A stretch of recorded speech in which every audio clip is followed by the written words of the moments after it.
Au sommaire de ce journal du 9 mai présenté par Michael Texier, on commencera par parler d'une innovation au centre Jean-Bernard du Mans. Et oui, le centre spécialisé dans le traitement des cancers utilise une nouvelle technologie de radiothérapie très efficace pour lutter contre les métastases situées dans le cerveau. Dans l'actualité aussi, la grogne d'agents de l'hôpital du Mans avec une grève aujourd'hui pour réclamer des moyens supplémentaires. Et puis les Restos du Cœur qui se diversifient en Sarthe. On s'attardera sur une nouvelle activité solidaire proposée par l'association. Un salon de coiffure à disposition des personnes les plus démunies. Notre invité est Thierry Pradier du collectif Stop OGM Pesticides 72 qui souhaite adresser un message et des questions aux candidats aux législatives et qui organise une conférence débat le samedi 20 mai sur les nouveaux OGM avec cette question, est-ce que ce sont des nouvelles menaces ? On commence donc cette édition par une révolution, en quelque sorte, en matière de radiothérapie au centre Jean-Bernard du Mans. Ça s'appelle la stéréotaxie. Il s'agit d'une technique qui permet d'atteindre des zones du cerveau de manière précise afin d'en éradiquer les métastases. Le centre utilise cette technique depuis plusieurs mois déjà et peut avoir un premier recul très positif. Nous nous sommes rendus au centre pour assister à une intervention sur place Diane Lemoisson avec Audrey Isiquel. Voici le TrueBeam. Grâce à cet appareil, on est capable de maîtriser la zone à irradier au millimètre près, une technique qu'utilisent déjà 25% des centres de radiothérapie en France. Au Mans, le premier patient a été traité voilà tout juste un an. Le fait que le malade soit bien positionné, qu'on utilise différentes techniques, on a vu des arcs de traitement de radiothérapie, fait que la dose dans les organes à risque est relativement faible. Donc on a un traitement qui est plus efficace et moins toxique. La stéréotaxie existe pourtant depuis près de 40 ans. Mais le progrès a permis d'alléger la procédure grâce à un masque. Moulé sur le visage du patient, il permet de garantir son immobilité. On n'est plus obligé d'utiliser des systèmes qu'on appelle de contention invasifs pour les malades. On n'est plus obligé de visser les cadres de traitement de stéréotaxie dans les parties intracrâniennes du malade. Parce qu'on a des nouveaux masques, et puis surtout les machines ont évolué. On a maintenant, vous avez vu, des machines qui nous permettent de faire de l'imagerie qu'on appelle embarquée, c'est-à-dire sous l'appareil, dans la position de traitement, qui nous permet de positionner parfaitement le malade, des choses qui n'existaient pas il y a encore quelques années. Dans la procédure, le plus long, c'est la mise en place. Le traitement, lui, ne prend que quelques minutes. Il s'applique aux métastases développées après un traitement comme la chimiothérapie. J'avais les poumons qui étaient atteints et le foie. Maintenant, le foie est parti. C'est soigné, le poumon est stabilisé, et lui, il a poussé dans le terre. C'est pas facile. Parce que j'étais programmé pour 2 mois, j'avais à peine 2 mois de vie. Et maintenant, je suis devant vous. Après 3 séances et 3 mois plus tard, sur 15 patients traités, 100% ont vu les métastases disparaître ou régresser. Oui, on peut parler de révolution, puis c'est des malades qu'on a potentiellement guéris, alors que peut-être ils pouvaient être potentiellement condamnés si on leur faisait rien. Par an, l'établissement traitera 25 patients. Pour l'instant limité au cerveau, la stéréotaxie pourrait être appliquée aux poumons et aux rachis. Restons dans le domaine hospitalier et dans le milieu hospitalier avec une grogne du personnel au Mans.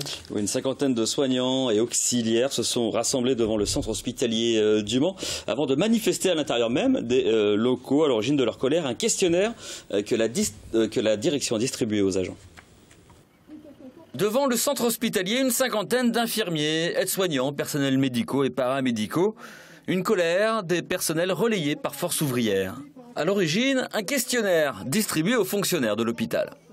On vous demande de dire ce qui va pas et globalement ce qu'on pourrait faire pour que ça aille mieux. Pour nous, c'est un questionnaire pour la forme et pour que la direction puisse dire que les personnels ont été consultés. Parce que les décisions, selon vous, sont déjà prises? Les décisions sont déjà prises. Elles ont été prises par Marisol Touraine il y a 1 an et demi ou 2 ans quand on a décidé de supprimer 20 000 postes dans la fonction publique hospitalière. C'est un aboutissement de tout ça. Sauf que plutôt que de l'appliquer directement, en fait, on passe par un système de questionnaire pour mieux faire passer la chose. Peu nombreux et déterminés, c'est eux qui le disent. Les manifestants partent à la rencontre de leur direction au sein même de l'hôpital. On va se faire entendre au niveau du Fontenoy pour qu'ils comprennent qu'on en a marre de cette situation. Que nous, infirmiers, on est là pour prendre soin des humains. Et aujourd'hui, on ne nous parle plus du tout de qualité de soins. On ne sait nous parler que de rentabilité, de productivité. Comme si on était dans une entreprise qui fabrique, je ne sais pas, des voitures ou quoi que ce soit. La direction de l'hôpital réfute les accusations du syndicat. Pour elle, ce questionnaire est loin d'être inutile et servira à régler les dysfonctionnements éventuels dans les services. Une direction qui rappelle que le CHM n'est pas dans l'obligation budgétaire de faire des économies. Sa priorité est à l'investissement et au financement de ces investissements. Il est maintenant l'heure d'accueillir notre invité. Et oui, Pascal, Thierry Pradier du collectif Stop OGM, Pesticides 72, faut pas l'oublier, c'est nouveau. Bonsoir. Bonsoir. Vous souhaitez interpeller les candidats aux législatives en Sarthe sur la question des OGM. Vous organisez d'ailleurs une conférence débat le 20 mai au Mans. Pourquoi? Parce que les OGM, on ne sait plus ce que c'est, ça a évolué et il faut réinformer, c'est ça? Ça évolue, ça se complique un peu, à un point tel qu'on se pose une question très concrète. Qu'est-ce qui se passe au niveau des OGM? 3 grands types, pour faire court. Les classiques, les anciens, Monsanto 810, tout le maïs OGM, et puis les OGM cachés, mutagénèse, un peu de colza, du tournesol, et puis depuis 3 ans, il a été inventé de façon fortuite, découvert de façon fortuite des nouveaux OGM. On ne sait pas ce que c'est. Du point de vue législatif, du point de vue loi, il ne se passe rien, comme pour les OGM cachés. Donc on se retrouve avec 3 configurations différentes. Sur la dernière, on connaît très peu de choses. Ça se complique. Et on voudrait donc que tous les citoyens, les militants, mais quelle que soit la personne qui s'intéresse sur la question, puissent être informés. Pour ça, on a fait appel à ce que nous considérons comme le meilleur pédagogue, Christian Vélo, pour nous expliquer, chercheur en génie biomoléculaire, et puis quelqu'un qui a eu une contamination dans l'un de ses champs, ex-chercheur de l'INRA, Patrick Decochko, qui va nous parler plutôt du côté éthique, du côté citoyen, toutes les questions qui nous concernent. Et donc, vous vous rendez compte que c'est peut-être pas une mince affaire, parce qu'on est très très peu informés nous-mêmes. Et donc, en fait, on pose la question de façon ouverte. Et la question, on la reposera de façon assez concrète, mince, parce qu'on a bien conscience que les questions sont un peu complexes, aux différents candidats, tant du point de vue des OGM que des pesticides, qui nous concernent largement tout autant, mais de manière un peu différente. Vous leur demandez quoi, ces candidats ? Ça peut être des questions assez simples. Est-ce que vous êtes par exemple favorable à ce que l'on continue à donner de l'alimentation OGM au bétail qu'ensuite on consomme et pour lequel il n'y a rien par exemple sur l'étiquetage? Qu'est-ce que vous pensez faire par rapport au fait que les OGM cachés n'ont pas d'aspect juridique, n'ont pas de loi qui les concerne, ou très peu, qui n'ont pas la même considération que les OGM classiques de Monsanto, pour faire simple. Donc, quelques questions comme ça, assez simples, pas trop difficiles bien entendu, mais qui sont finalement des questions très citoyennes. Vous pensez qu'au-delà des élus ou des candidats verts, Europe Écologie et Verts, les candidats vont se prononcer sur la question, sachant que l'environnement a été très peu présent dans cette campagne pour l'instant? Il semble peu présent, mais il est relativement sous-jacent. Et puis je pense qu'il y a, pour vous donner que cet exemple, en Sarthe, il y a sur les OGM classiques un consensus qui a toujours été de fait. Pas forcément exprimé, mais qui existait. Grâce d'ailleurs en partie à cause des poulets de Loué qui sont la force de frappe économique. Le sans OGM oui. Qui affichait c'est moins net sur les pesticides. Mais sur les OGM, il peut y avoir une forme de consensus. Ceci dit, comme les choses évoluent, il faut savoir où l'on va. Et je pense que oui, de nombreux candidats répondront très probablement à cette question. Là-dessus, je n'ai guère de doute, car les questions sont vraiment très, très d'actualité. Ils viennent d'où ces OGM étonnants, là, dont on ne connaît rien là? On ne sait pas trop, parce qu'il semblerait qu'il soit très facile et pas cher à fabriquer. C'est une mutation ou c'est une fabrication Non, c'est une fabrication dans des petits labos que peut faire un étudiant, par exemple, qui se fabrique son petit labo chez lui avec 1000, 2000, 3000 euros, c'est les informations que l'on a. Mais il nous manque beaucoup d'infos et donc on a besoin d'y voir un peu plus clair. Donc je ne vous cache pas qu'on est quand même assez inquiet, parce que ça n'a que 3 ans, ça semble avoir été découvert par des chercheurs mexicains ou américains, puis on ne sait même pas s'il y en a actuellement. Donc je suis en Europe, on ne sait pas. Honnêtement, c'est pas. C'est une rumeur ou c'est une réalité tout ça? Non, la découverte a été faite. Vous avez des articles scientifiques qui sont sortis, La Recherche, Science et Vie, Science et Avenir, etc., qui vous expliquent un petit peu ce qui se passe, mais rien. On ne sait pas grand-chose. Alors sur la première série, on sait quand même un certain nombre de choses. Ce sont des grandes multinationales qui s'en occupent. Là, comme ce sont des petits labos qui peuvent le faire, on est très embêtés. Vous voyez que le débat citoyen est en train de changer de tournure. C'est plus uniquement les multinationales, ça peut être tout un chacun.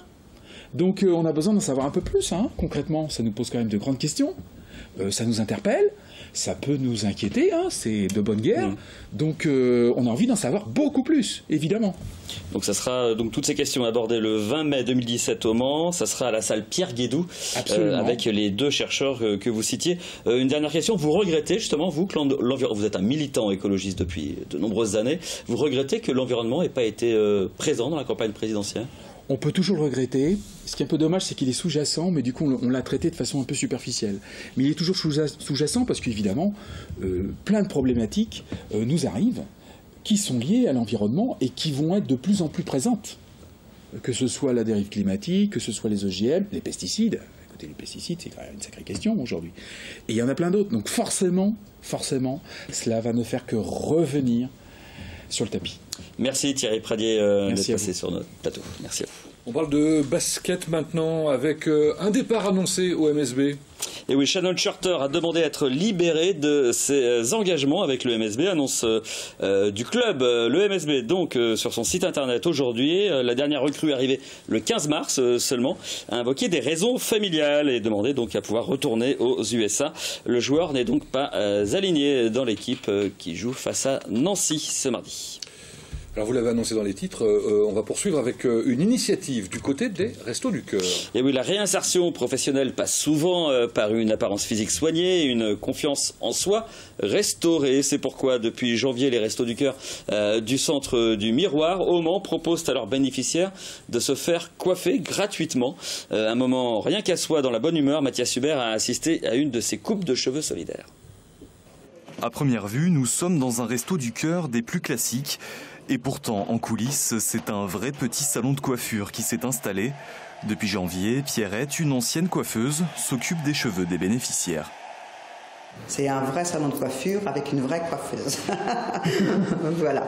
Donc c'est bien, je trouve que depuis quelques années au Resto du Cœur, ils développaient l'aide à la personne et je pense que ça en fait partie. Les gens ont besoin, quand ils vont se présenter pour un travail, tout ça, de se sentir bien dans leur peau, d'avoir une bonne présentation.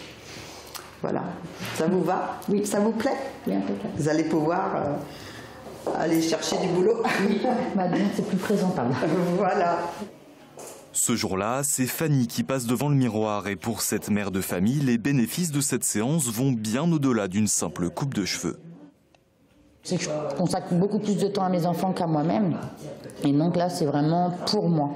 C'est mon moment à moi et voilà, quoi. C'est vraiment agréable et ça fait du bien. Cette initiative fait partie des nouvelles missions que les Restos du Cœur doivent remplir aujourd'hui. Une aide à la personne au sens large, au-delà de la simple distribution de nourriture. Ça peut être aussi du conseil à l'embauche, aider à faire des CV, aider à faire des démarches administratives, c'est une piste. La deuxième piste, c'est pourquoi pas les coiffures, de la même façon qu'on a ouvert ici un centre pour les bébés ou que nous faisons du vêtement. Le salon du Centre de l'Étoile est ouvert tous les mardis pour chaque femme bénéficiaire des Restos du Cœur. Une image venue de l'espace maintenant, après que vous nous ayez donné quelques précisions. Eh oui, une précision sur le sujet que vous venez de voir et un numéro de téléphone surtout qui va s'afficher à l'écran puisque les Restos du Cœur recherchent des coiffeurs bénévoles pour animer cet atelier. Ils pourront ainsi développer l'activité et étendre la coiffure aux enfants mais aussi aux hommes. Voilà Pascal. Bon, alors voyons. Donc Le Mans vu de l'espace, par qui? Par Thomas Pesquet qui séjourne en ce moment même dans la Station Spatiale Internationale. Voilà Le Mans vu de l'espace. La légende de Thomas Pesquet sur les réseaux précise que l'on reconnaît Le Mans grâce au circuit très bien dessiné. Alors là on le voit en haut à droite de l'image, mais c'est le sud. Vous voyez que les choses sont un peu inversées. Si vous avez de bons yeux. Voilà, non on le voit vraiment très bien, hein, franchement. Et Thomas Pesquet indique qu'il sera de retour sur Terre, ça c'est dans les tweets aussi, avant le départ de la célèbre course donc des 24 heures du Mans, 2 jours avant. Donc il connaît même le jour du départ. Il est fort. Ouais, bravo. Il est très fort. Il est très fort en communication surtout. Très très fort. Bien, c'est ainsi que se termine ce journal. Dans un instant, la météo évidemment. Et juste après, eh bien, ce sera le Face à la rédaction, je vous rappelle, avec les représentants d'En Marche en Sarthe qui vont nous parler de la suite et des législatives notamment.